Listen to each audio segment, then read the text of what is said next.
Doctor سر علامہ محمد اقبال 20ویں صدی کے ایک معروف شاعر، مصنف، قانون دان، سیاستدان اور مسلم صوفی اور تحریک پاکستان کی اہم ترین شخصیات میں سے ایک تھے۔ اردو اور فارسی میں شاعری کرتے تھے اور یہی ان کی بنیادی وجہ شہرت ہے۔ شاعری میں بنیادی رجحان تصوف اور احیاء امت اسلام کی طرف تھا۔ The reconstruction of religious thought in Islam کے نام سے انگریزی میں ایک نثری کتاب بھی تحریر کی۔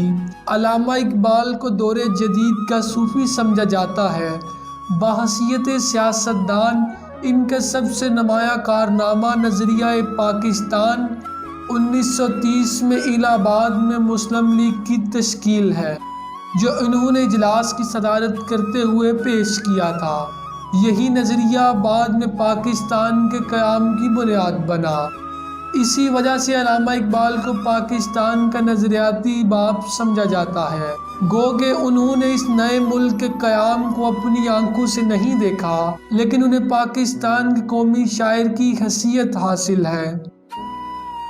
اور اقبال کی شاعری کا خلاصہ ایک شعر میں کہ محمد سے وفا تو نے تو ہم تیرے ہیں، کہ محمد سے وفا تو نے تو ہم تیرے ہیں، یہ جہاں چیز ہے کیا لوح و قلم تیرے ہیں۔